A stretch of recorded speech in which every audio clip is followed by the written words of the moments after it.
Welcome to Trichotillomania Bootcamp. This is episode number 10, and today we're talking about Q&A on the topic of remission formula. Stay tuned.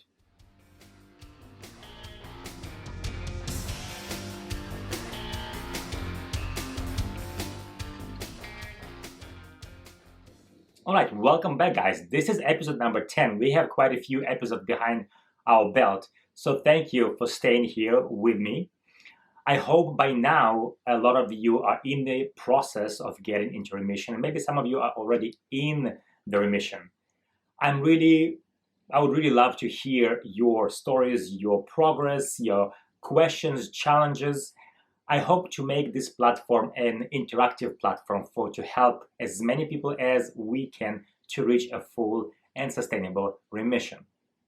So thank you again for the comments and the questions. And today I picked one question that I think is really detailed and can really help us apply the tools that we have learned, the remission formula, to real life scenario. And I think all of us have specific circumstances in our life that really require a bit of creativity to be able to take the formula and apply it to our situation. So this question is really great for that. So the question came on YouTube from Lily.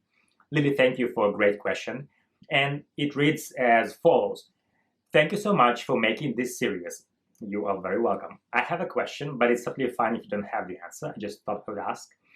I've begun doing your formula of remission, but I recently started back at school and the urges to pull are very strong.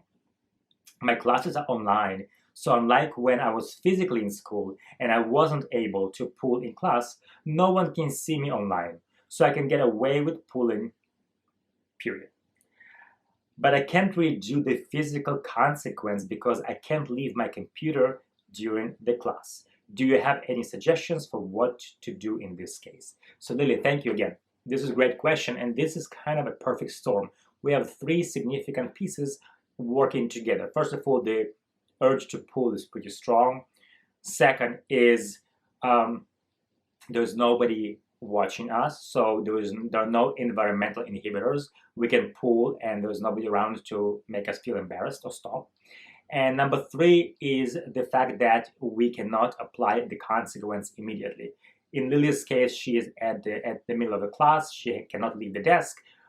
For different people, it can be different circumstances. It can be driving, it can be business meeting, it can be therapy session, whatever it is that we cannot apply the consequence immediately. So these three components create this perfect storm and gives us a perfect opportunity to apply the principle of remission formula to this real life case scenario. So let's see what we can do with it. Number one, TLC journal. Right? We talked about this tool. I cannot emphasize enough how important the TLC journal is for the process of remission and recovery. So the TLC journal, whether you choose to do it as a paper version or use your smart device and log it into an app, it doesn't really matter.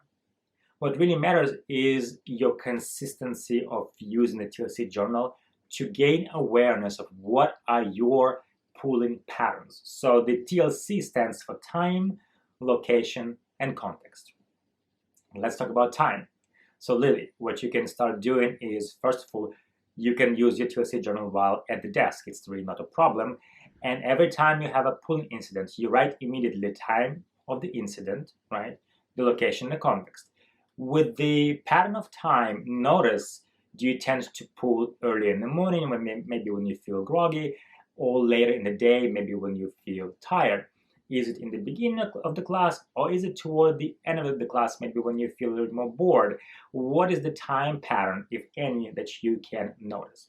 Then location, in this case specifically, the location is at the desk, so that's pretty specific and simple. And the last one is context. By context, we mean our physiology, our physical state, and also our emotional state. So in the context, you can write whether you feel bored or tired or anxious or whatever else that you're feeling in the moment that contributed to this pulling incident. So this TLC journal can give you an insight into your pulling behavior to help you modify it in the future. So this is something you can start doing right now. The second part that I think is really kind of, you mentioned you cannot do the body weight exercise in the middle of the class. You cannot leave your desk. So there are several alternatives.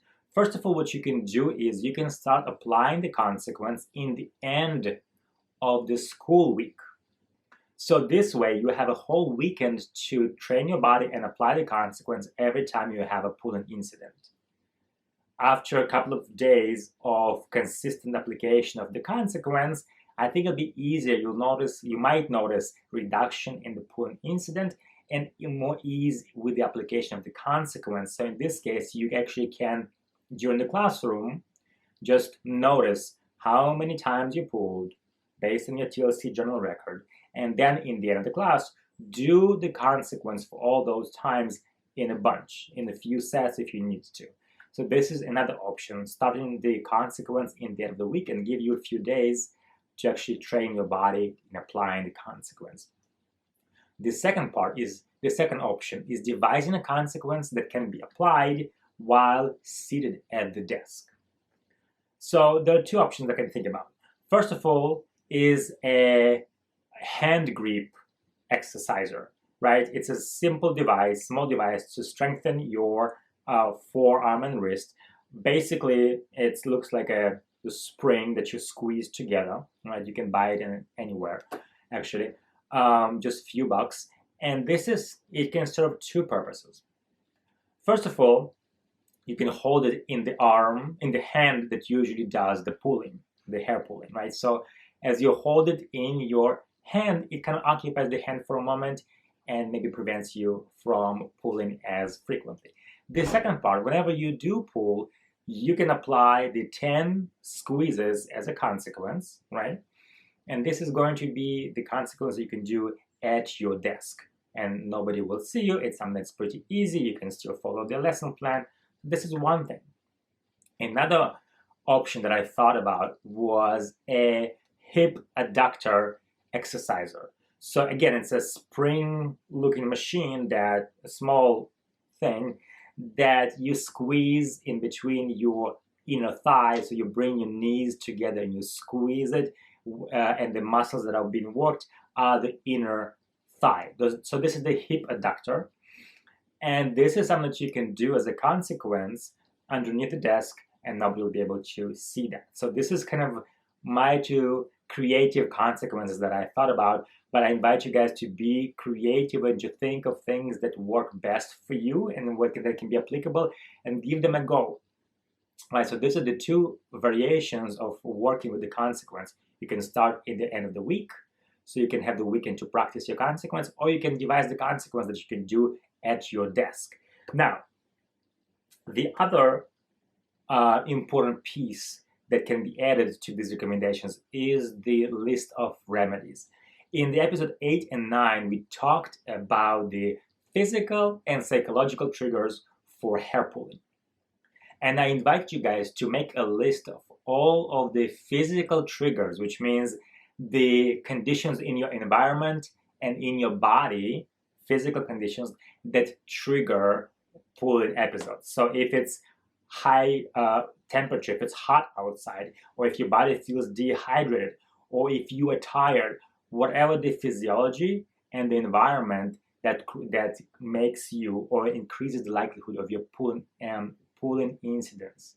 So once you have a list of these physical triggers that are relevant to you, based on this list, you can create and devise a list of remedies that remedy these conditions.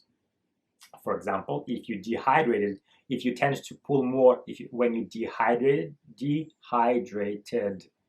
wow, then obviously the remedy will be water. So have a flask of water for you to be able to drink during the day and throughout the day. Keep your body hydrated. I talked a lot about it in episodes 8 and 9, so you can refer back to these episodes for more ideas. And finally, and this is a really important point, you cannot fail unless you quit. Remission Formula and remission in general is a bit of a process. We have to apply energy and be dedicated to it. We have to be able to apply this energy and effort consistently through time to be able to create a pattern of different behavior for ourselves. So I invite you to be persistent about it, put the effort in, give yourself some time, and notice how you will be able to shift your behavior toward remission and be able to reach remission quite successfully and briefly. Now, by brief, it doesn't really matter if it takes you 2 weeks to reach full remission or 10 weeks to reach full remission. In the grand scheme of things, full remission is something that's really a worthwhile goal. So it's worth this extra 2 months of effort for you to create a different experience in your life. So keep going. If you have any questions, if you have comments, please put it in the comment section. You can also email me or DM me. I will do my best to answer all of the questions and to do some of the more of the Q&A sessions in the future for us to be able to really get a good handle on the remission formula and get ourselves into remission. Thank you guys for tuning in. Like, share, comment, and I will see you in a week. Bye-bye.